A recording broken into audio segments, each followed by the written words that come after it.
नमस्कार, आपके साथ मैं हूं दीपशिखा भारद्वाज और आप देख रहे हैं हमारे चैनल का डिजिटल लाइव। एक तरफ अमेरिका की दादागिरी है तो दूसरी तरफ चीन की तैयारी है। वहीं बात अगर पाकिस्तान की करें तो पाकिस्तान की नीयत से भी सब जानते हैं कि किस प्रकार की नीयत है पाकिस्तान की। और इन्हीं सबके बीच प्रधानमंत्री नरेंद्र मोदी का जो इजराइल का ये दौरा है कई मायनों में खास है। और जैसा कि बात इजराइल और भारत के संबंधों के बीच में अक्सर की जाती है और कहीं ना कहीं इस दौरे को सिर्फ और सिर्फ अक्सर रक्षा के क्षेत्र में ही जोड़कर देखा जाता है, लेकिन इस बार पीएम नरेंद्र मोदी का ये जो दौरा है वो ना सिर्फ रक्षा क्षेत्र से जुड़ा बल्कि कई मायनों में बेहद खास है। कौन कौन से वो मायने हैं और किस वजह से ये दौरा बाकी दौरों से भी अलग है और क्यों भारत के लिए ये दौरा वाकई एक ऐसा खास दौरा होने जा रहा है जिसको लेकर विश्व भी या विश्व के बाकी देश जो हैं कब से ये सोच रहे थे कि शायद ये अवसर उन्हें भी मिल जाए, लेकिन ये अवसर इस समय सिर्फ और सिर्फ भारत के पास है। तमाम चीजें विस्तार से हम आपको बताएंगे। आपको बता दें, प्रधानमंत्री नरेंद्र मोदी की इजराइल यात्रा कूटनीतिक शिष्टाचार तक सीमित नहीं है बल्कि ये भारत की सैन्य शक्ति और साथ ही भारत में रोजगार को भी एक नए अवसर देने के लिए है। ये भारत की सैन्य शक्ति को तो बढ़ाएगी ही और इसी के साथ भारत में मेड इन इंडिया के नारे को और भी ज्यादा बुलंद करेगी। दरअसल बुधवार को तेल अवीव पहुंचते ही यह स्पष्ट हो गया कि दोनों देश एक ऐसे ऐतिहासिक रक्षा समझौते की दहलीज पर हैं जो सुरक्षा संबंधों को अभूतपूर्व ऊंचाइयों पर लेकर जाएगा और इसी के साथ भारत और इजराइल के जो संबंध है उन्हें और मजबूत बनाएगा। जो तमाम देश इजराइल से मांग रहे थे वो चीज इजराइल खुद भारत को देने जा रहा है। जो भारत की अहमियत है वो भी पूरे विश्व को पता चल जाएगी। तो चलिए अब इसी के साथ हम आगे बढ़ते हैं और ये जानते हैं, दरअसल आपको बता दें कि इस बार जोर हथियारों की खरीद पर नहीं बल्कि उन एक्सक्लूसिव तकनीकों के हस्तांतरण पर है जिन्हें इजराइल ने अब तक किसी अन्य देश को साझा नहीं किया है। इजरायली संसद नेसेट में अपने संबोधन के दौरान पीएम नरेंद्र मोदी ने इस साझेदारी को गंभीरता को रेखांकित करते हुए कहा कि आज की अनिश्चित दुनिया में भारत और इजराइल जैसे भरोसेमंद साझेदारों के बीच एक मजबूत रक्षा साझेदारी अत्यंत महत्वपूर्ण है। अब देखिए, सुदर्शन चक्र के जरिए अभेद्य घेरा बनेगा और कैसा ये सुरक्षा घेरा रहेगा ये आपको बताते हैं। भारत सरकार का लक्ष्य है 2035 तक पूरे देश के लिए एक ऐसी बहुस्तरीय मिसाइल शील्ड तैयार करना जिसे सुदर्शन चक्र नाम दिया गया। भारत की 15,106 किलोमीटर लंबी भूमि सीमा और 7,516 किलोमीटर लंबी तटरेखा को सुरक्षित करने के लिए मौजूदा रूसी S-400 इजरायली बराक और स्वदेशी आकाश सिस्टम के साथ अब इजराइल की अत्याधुनिक तकनीक को जोड़ा जाएगा। सूत्रों के अनुसार पाकिस्तान के साथ लगातार लंबे समय से हो रहे संघर्ष और साथ ही जो अनुभव उससे जुड़े रहे हैं और विशेष रूप से जो ड्रोन हमलों पर लंबी दूरी और चीनी मिसाइलों के खतरे को देखते हुए इजराइल से आयरन डोम और आयरन बीम जैसे तकनीक हासिल करना चाहता है। मेक इन इंडिया के तहत इन प्रणालियों का भारत में निर्माण रणनीतिक रूप से गेम चेंजर साबित होगा, क्योंकि भारत हमेशा इस नारे पर रहता है कि भारत आत्मनिर्भर बन रहा है और ऐसे में आत्मनिर्भर बनने के लिए भी जो ये कदम उठाया जा रहा है ये वाकई बेहद खास है मेक इन इंडिया के लिए कि ये बहुत बड़ी पहल भी है। अब चलिए भारत और इजराइल के बीच होने वाले जो समझौते हैं इनके बारे में एक बार हम विस्तार से चर्चा कर लेते हैं। जो इसके दूसरे मायने हैं उनके बारे में हम आपको बता चुके हैं, लेकिन अब समझौते कौन कौन से रहने वाले वो आपको बताते हैं। सबसे पहले डिफेंस सिस्टम से ही हम बात करेंगे क्योंकि सबसे ज्यादा अहम रहने वाला है डिफेंस सिस्टम।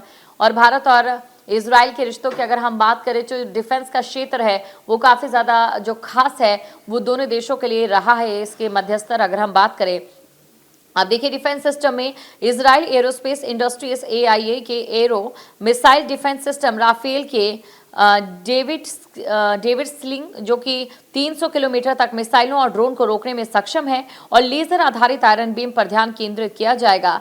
खास बात यह है कि आयरन बीम से एक शॉट दागने की लागत मात्र $2 आती है और वहीं जो इसे बेहद किफायती भी बनाता है कहीं ना कहीं भारत के लिए बेहद खास रहने वाला है। अब बात आक्रामक हथियारों की करते हैं तो भारत की मारक क्षमता को बढ़ाने के लिए रैम्पीस air to ground missile, ice breaker naval cruise missile और सुपरसोनिक एयर लॉरा मिसाइलों पर भी करार होने की संभावना है। इसी के साथ गोल्डन होराइजन ब्रह्मोस में भी तेज और घातक रक्षा विशेषज्ञों की नजर गोल्डन होराइजन पर टिकी है। ये एक ऐसी मिसाइल है जिसे विमानों से लॉन्च किया जा सकता है और इसे भारतीय वायुसेना के सुखोई 300 MKI जेट के साथ आसानी से जोड़ा जा सकता है और साथ ही मच 5 ध्वनि की गति से 5 गुना यानी कि रफ्तार वाली इस मिसाइल भारत की ब्रह्मोस मच 3 से भी कहीं अधिक तेज है, यानी कि सीधे 2 गुना की बढ़ोतरी इसमें होनी जा रही है।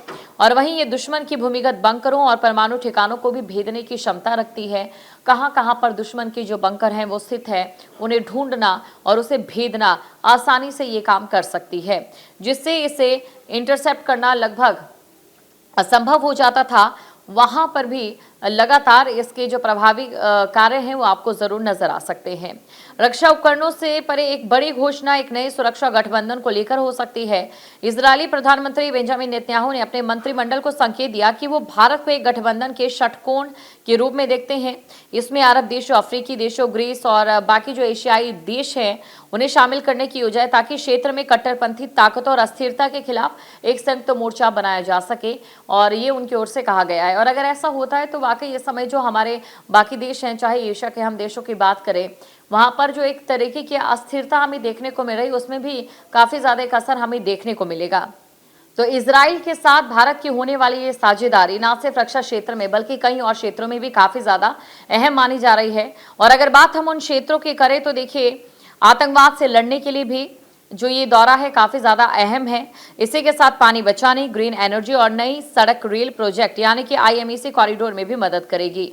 और इसी के साथ इजराइल ने हेक्सागन अलायंस में भी प्रस्ताव रखा है, जिसमें भारत शामिल हो सकता है। पाकिस्तान इसे मुस्लिम उम्मा के खिलाफ साजिश बता रहा है और उसके संसद ने इसके खिलाफ प्रस्ताव भी पेश किया है। अब देखिए, अगर इतने बड़े कदम जो है पाकिस्तान की ओर से उठाए जा रहे हैं तो इससे ये साफ जाहिर है कि पाकिस्तान इस समय कितना डरा हुआ है।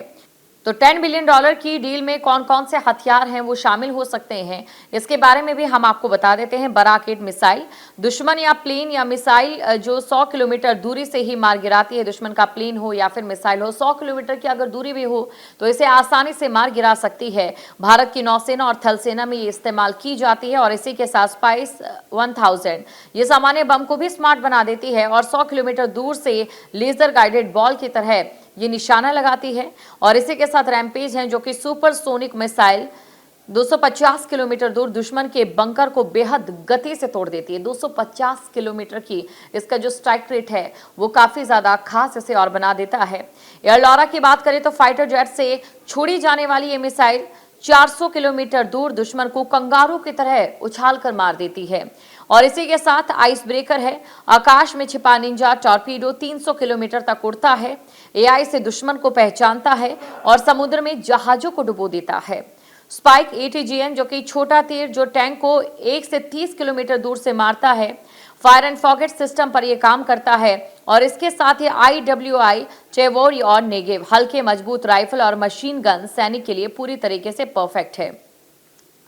अब इस सौदे का मतलब क्या है ये भी आपको बताते हैं। भारत की जो सेना है वो चीन और पाकिस्तान से बेहतर तैयार हो गई। इस समय पाकिस्तान में जो दौरा है PM नरेंद्र मोदी का इजराइल में, उसको लेकर खलबली मची हुई है। ये कहना गलत नहीं होगा कि पाकिस्तान कहीं ना कहीं इससे हैरान भी है। और इसी के साथ पाकिस्तान अपने लिए तमाम तरीके के प्रबंध करता भी नजर आ रहा है। कहने का तात्पर्य यह है कि जिस प्रकार से संसद में प्रस्ताव पेश किया गया है पाकिस्तान की, वो ये दिखाता है कि पाकिस्तान की बौखलाहट इस समय के स्तर पर जा चुकी है।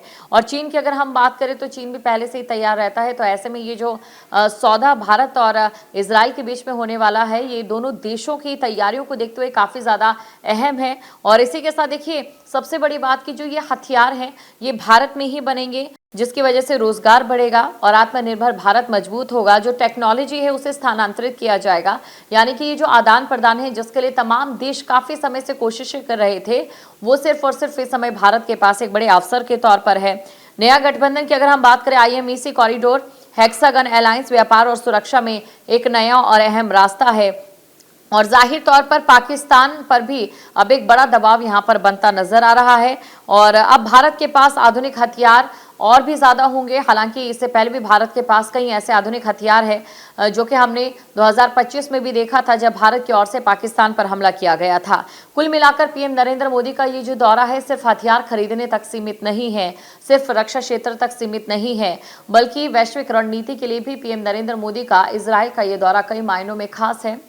पाकिस्तान और चीन के रवैये को लेकर भी PM नरेंद्र मोदी का ये दौरा काफी ज्यादा खास है। साथ ही जो समझौते होंगे उसको लेकर भी काफ़ी ज़्यादा ये विशेष दौरा माना जा रहा है। और साथ ही आपको बता दें कि इजरायल के साथ ये साझेदारी आतंकवाद, सुरक्षा, तकनीक और भारत को एक नई ऊंचाई देगी। भारत में रोजगार के साथ मेड इन इंडिया के नारे को और भी ज्यादा सशक्त बनाएगी। आपके मोबाइल पर तुरंत आएगी ब्रेकिंग न्यूज। स्क्रीन पर सबसे पहले दिखेगी बड़ी खबर। देश दुनिया की हर खबर एक जगह। अब आपके मोबाइल पर तुरंत फटाफट इंस्टॉल कीजिए न्यूज नेशन ऐप और रखिए खुद को अपडेट।